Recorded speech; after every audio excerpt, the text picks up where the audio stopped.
ইছাপুরবাসীর কি যতীন দাসকে মনে আছে? ভগৎ সিং, বটুকেশ্বর দত্ত ও যতীন দাস লাহোরের বোরস্টেল জেলে গ্রেপ্তার হন লেজিসলেটিভ অ্যাসেম্বলি বোমাকাণ্ডের জন্য। ইছাপুরের যতীন দাসের সংগ্রাম জেলেও আটকানো যায়নি। টানা ৬৩ দিন অনশনে ছিলেন তিনি।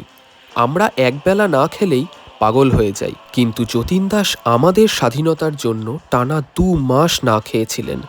ভগৎ সিংকে পাঞ্জাবের মানুষ দেবতার আসনে বসিয়েছে, কিন্তু যতীন দাস, বটুকেশ্বর দত্তকে আমরা ভুলে গেছি। আমরা ইছাপুরের অধিবাসী।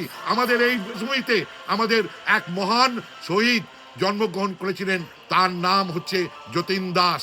যতীন দাস, যতীন দাস। যতীন দাসের বাড়ি বর্তমানে ফ্যাক্টরি কোয়ার্টারের গণ্ডির ভেতরে। একটি সরকারি ফলকও পর্যন্ত নেই। স্বাধীন দেশের স্বাধীন ভারত সরকার কোনো সম্মান দেখায়নি যতীন দাসের পৈতৃক ভিটেকে। তার পৈতৃক সম্পত্তি সমস্ত ভারত সরকার তথা মেটাল স্টিল ফ্যাক্টরি তার অ্যাকোয়ার করে নিয়েছেন, এবং দীর্ঘদিন ভাবে তার স্মৃতি রক্ষার্থে আমরা 1354 বাংলা 1354 সালে আমরা তার স্মৃতি রক্ষার্থে এই যতীন দাস সেবা সমিতি উদ্যোগ নিয়েছিলাম, এবং সেটা এখনো পর্যন্ত বর্তমান।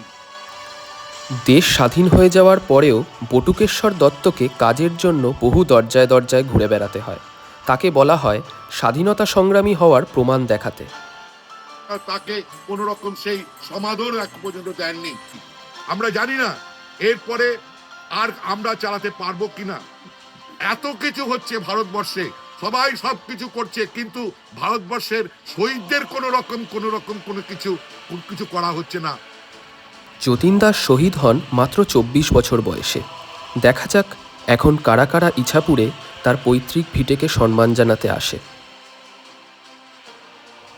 শিয়ালদা কল্যাণী মেন লাইনের ইছাপুর রেল স্টেশনে নেমে বিভূকিঙ্কর স্কুলের কাছে পৌঁছে কাউকে জিজ্ঞাসা করুন, যতীন দাস সেবা সমিতির পথ দেখিয়ে দেবে।